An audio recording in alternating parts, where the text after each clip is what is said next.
This is In Hindsight, half a century of research discoveries in Canadian history, presented by Dr. Donald B. Smith and produced by the Ontario Historical Society.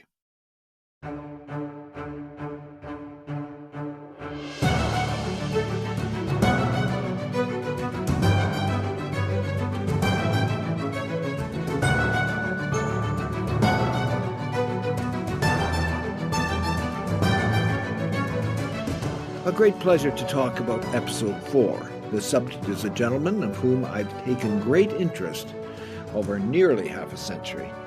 Well, actually more than half a century, because I discovered his book when I was living in Toronto, doing my graduate work. I found it in an old secondhand bookstore, Queen Street.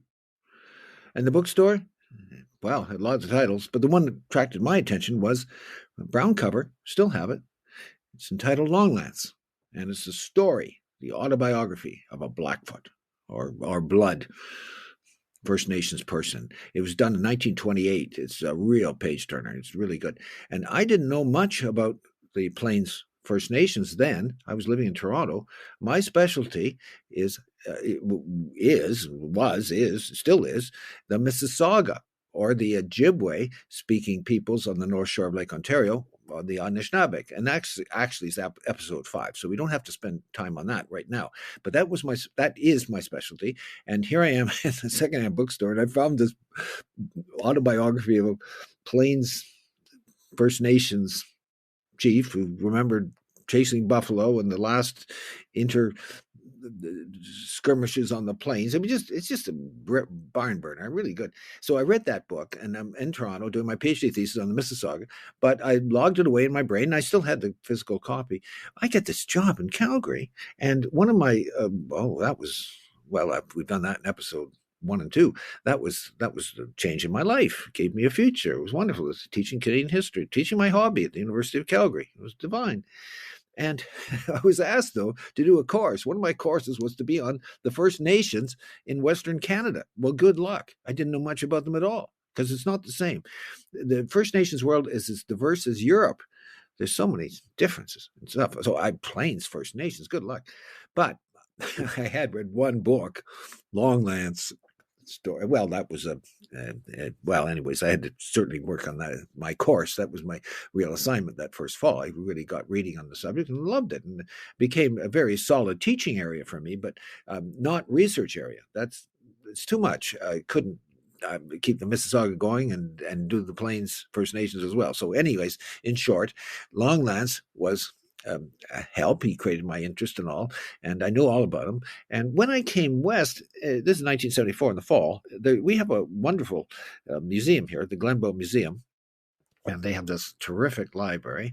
It's now, most of it now has actually moved to the University of Calgary, but at the time it was with the Glenbow itself, the Glenbow Museum. And I had a great time.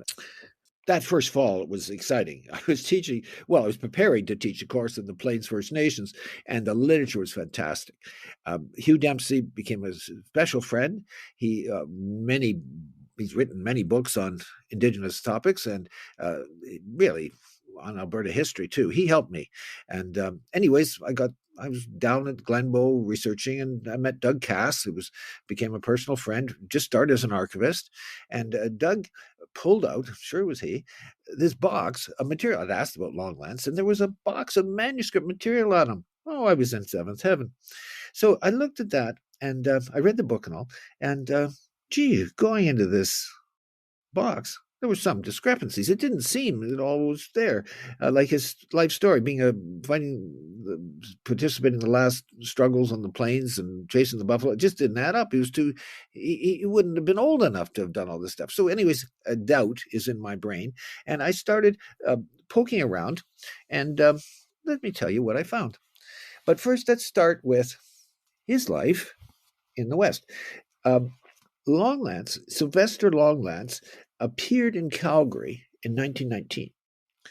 He was about 30-ish, and he'd served in the Canadian Army in World War I, overseas. Max had been wounded.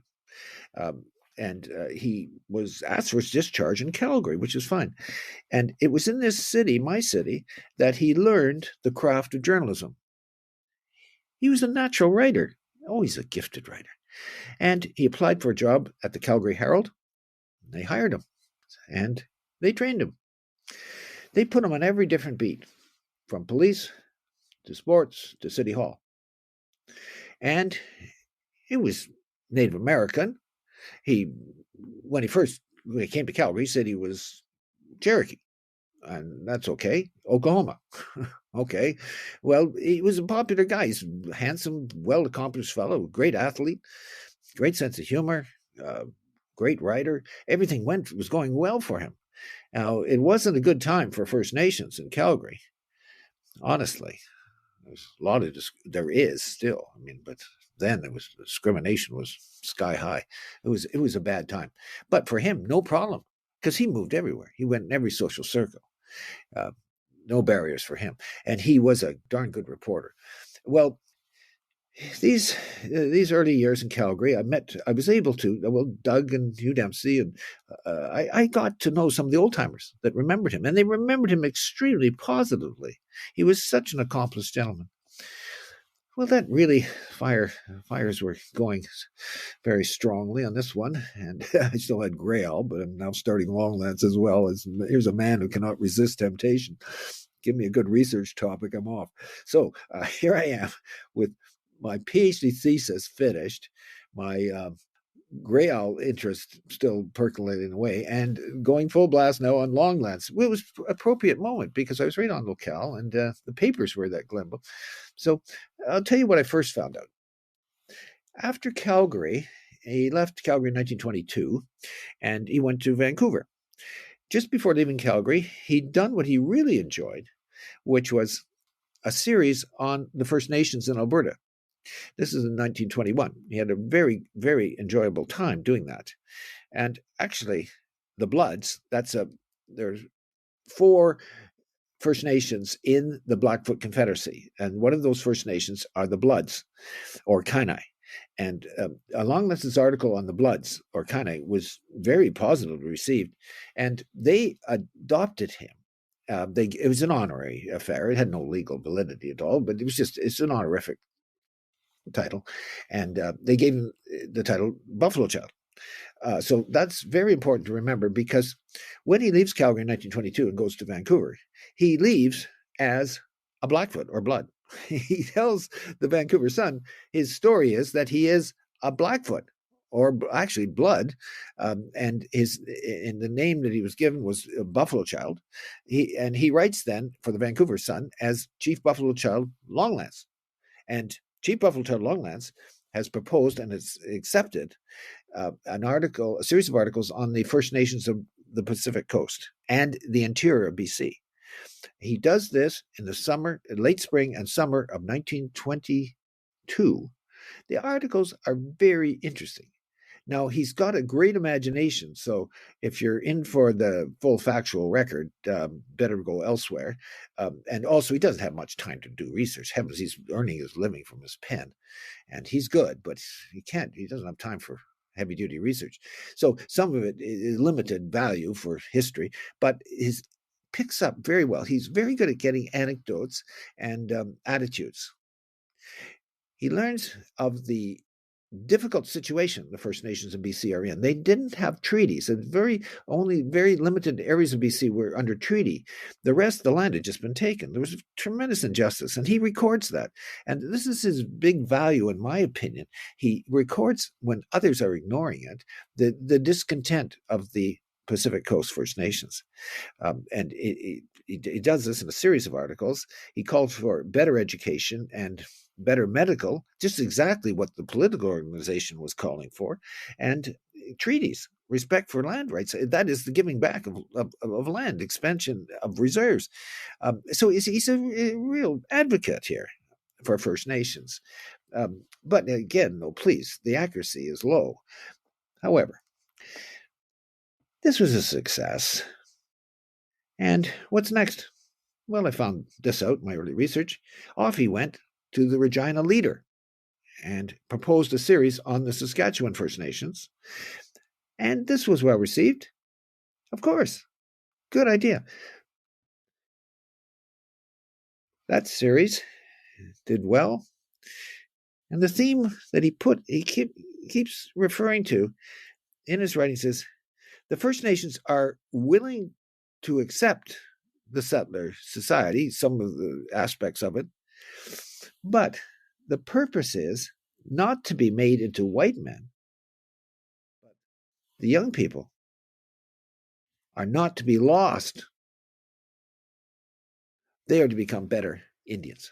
So this is really the indifference, the ignorance of First Nations in Western Canada in this period is absolutely gigantic. We forget today how this is distant and all. The population actually had been declining. The expectation was they'd be assimilated through the schooling, and they disappear. But not so. And Longlands, he was talking to the people themselves and learning this. When the time when ethnologists and anthropologists, there weren't many out there, and certainly not journalists gathering this information. So there's a contribution there. Again, don't go overboard on accuracy because that's. But when you consider the circumstances, he's making his living by his pen, and sometimes he takes shortcuts and all. But he gets the theme is good. That is the need to respect First Nations rights. So that's good. Now we got a whole portfolio here. He keeps his clipping. He has a clipping book. Glenbow has it. There's two clipping books. One comes through. The missionary of the Blood Reserve, who he named as his executor, and the other comes. I was able to locate that in North Carolina, but I'm getting ahead of my story. I certainly am. But let's leave it for the moment that there are. He keeps a scrapbook, and he takes pictures and all. The scrapbook is interesting because when you come to his articles, he starts the Sun art series, the Leader series, and he gets. Commission for the Winnipeg Tribune. He's going to do a series on the First Nations of Manitoba. When he in his scrapbooks, what he does after that point is now he's saying he's a Blackfoot. So he goes in the clippings that are before, 1922. 1920, before the summer of 1921, he takes them and if it says Cherokee, he erases it and with his pen just puts over Blackfoot. So I mean, he's starting to cover his tracks here. But anyways, that's the persona. He arrives in Winnipeg, and he is well received.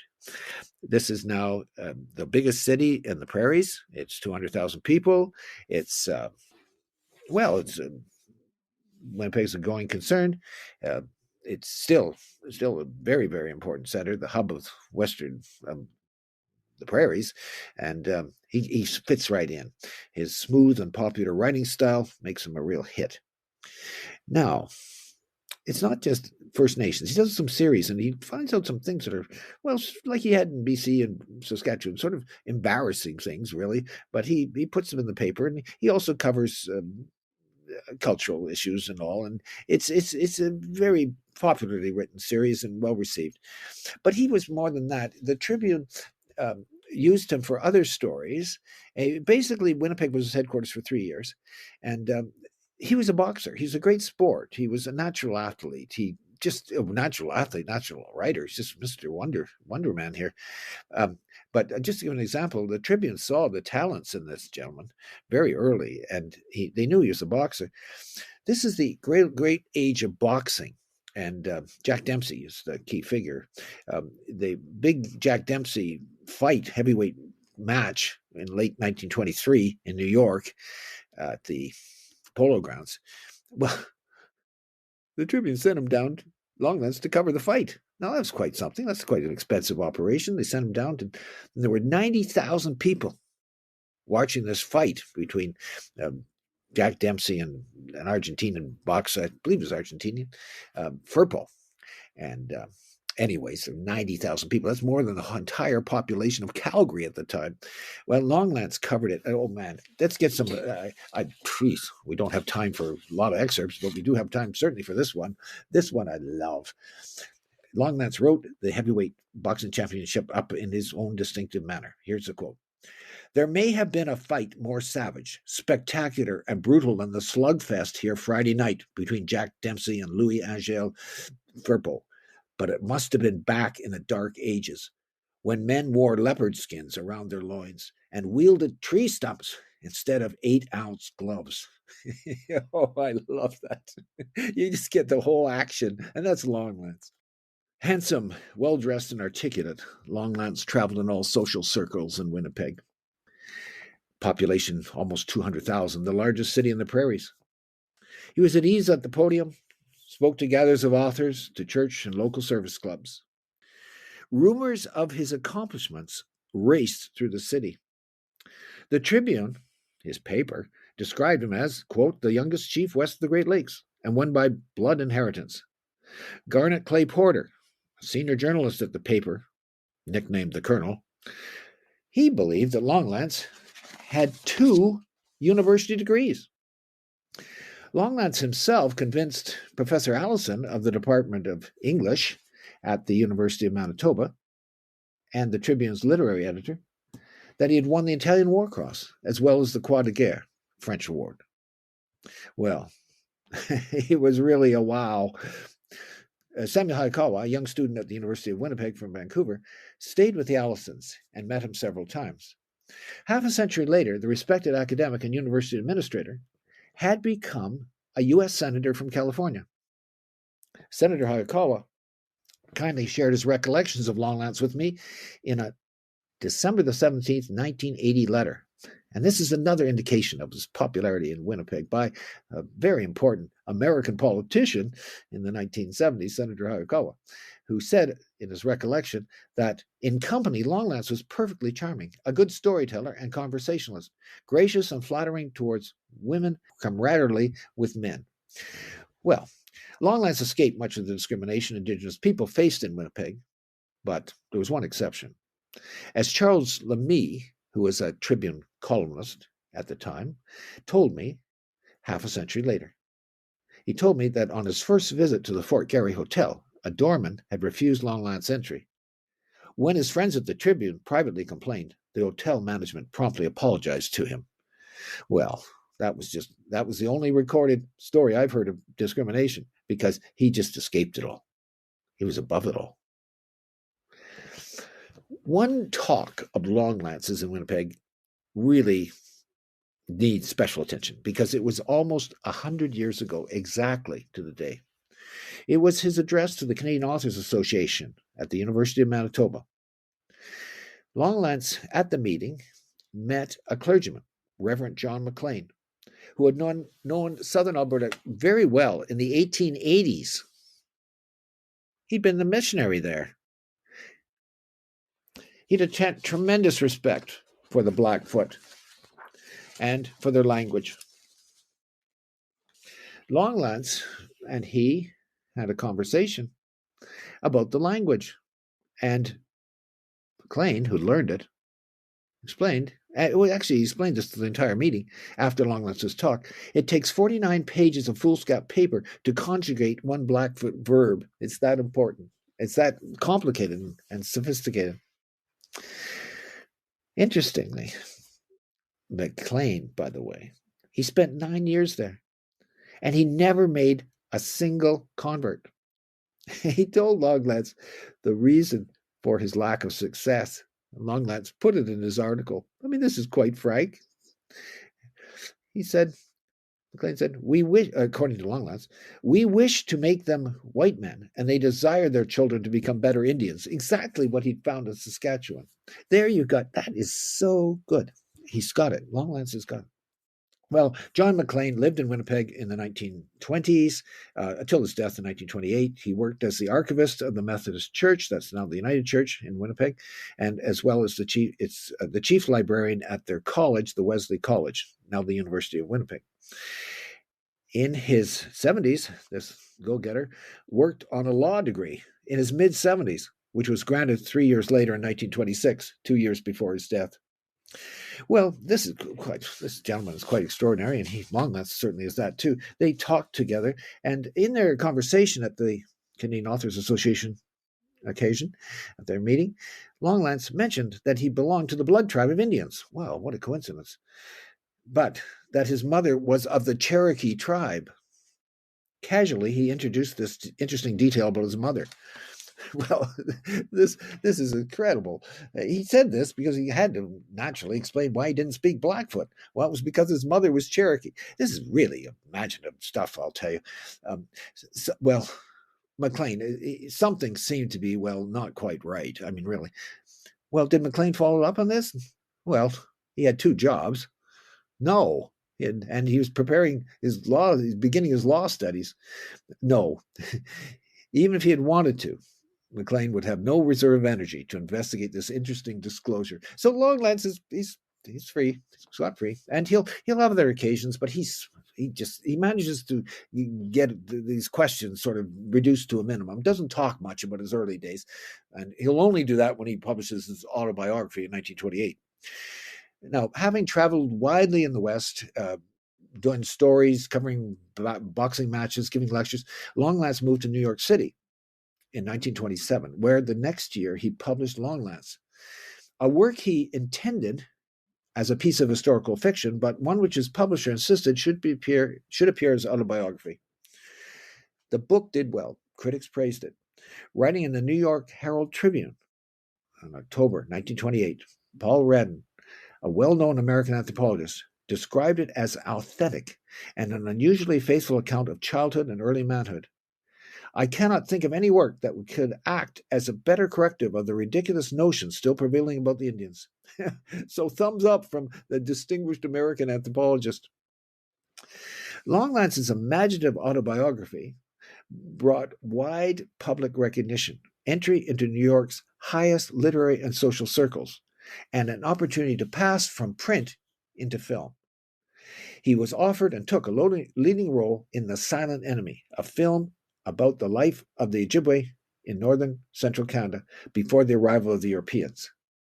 Film was shot in the Temagami area and released in 1930. Variety, the entertainment publication, newspaper, praised his performance in its issue of May 21st, 1930. Quote, Chief Longlands is an ideal picture Indian because he is a full-blooded one, an author of note in Indian lore, and now an actor in fact. High praise. Well, the film, alas, from the producer's point of view, from the backers of the film, did not do that well because, unfortunately, The Silent Enemy was indeed silent. It was a silent film, and the talkies were just coming in. But Longlands emerged from it pretty well because he got those good reviews. Now, there's other incidences where Longlands comes close to having to admit that there's something curious about his origin story of being a blood Indian, being Buffalo Child, and all this. In 1930, at the height of his fame, his statue, in fact, as a public figure, began to decline. Rumors began to circulate in New York City that he was not who he claimed to be. Cynics claim that most autobiographies contain a fair portion of fiction. Longlance's was unique in that his life story was fiction from beginning to end. Chief Buffalo Child Longlands was neither Blackfoot nor blood, but rather a man of mixed heritage, European, Indigenous, and African American, who was born and raised in the factory town of Winston-Salem, North Carolina. This is a discovery I made in 1975, going through that box in the Glenbow archives. Both of Sylvester Long's parents had been born slaves. Joe Long thought that his father was white and his mother Eastern Cherokee. Sally Carson, his mother, had been told that her ancestry was also Indigenous, a group now called Lumbee, and Indigenous and European. Regardless of what Joe and Sally believed, they were not federally recognized Indians and consequently had no legal status as Native Americans. Even if it had been otherwise, in Winston, there was no possibility of getting recognized as Indian. There were only 2 racial classifications, white and colored. And as non-whites, the Longs lived in the African American community and suffered much of the daily discrimination faced by their black neighbors. As a young boy, as long as he lived in Winston, Salem, full name, as long as he lived there, he had to go to a black school. He had to ride at the back of a streetcar. He had to watch movies from the colored gallery of the theater, and his parents told him for his own safety he must remove his hat in the presence of a white person and never, never to talk back. Yet, his Indian, quotation marks, appearance, his high cheekbones, copper skin, and straight black hair offered an escape. From an early age, Sylvester Long fantasized about Indians. As a boy of 13, and again when he was 17 or 18, he joined Wild West shows. In 1909, falsifying the extent of his Indian ancestry and capitalizing on his appearance and the fact that he'd learned some Cherokee while on the road, Longlance applied to the famous Indian industrial or residential school in Carlisle, Pennsylvania. He identified himself as Sylvester Longlance Long. Once he graduated from Carlisle, where, by the way, Jim Thorpe, the famous athlete, was a fellow student and became a friend of Longlance's, when Longlance graduated, everyone assumed that he was indeed Indian. And in a way, he was. He had the connection, but he couldn't legally prove it. But he did have Native American ancestry. But what his imposture is, it's not so much saying that he was part Indian. That's the First Nations, but it's this idea that he's presenting himself as a Blackfoot or a Plains First Nations person. That's where he's stretching the truth there. Now, after Carlisle, Longlance comes up. We're now pretty well up to what I've taken to you two already. He goes up to Montreal, joins the Canadian Army. He wants to fight overseas, and he is wounded. His 4 months action in France, and he's wounded, hospitalized in England. And when he subsequently recovers and he assigned to non-combat duties, when the war ends, he returns. He's discharged in Canada, and there he entered here in Calgary.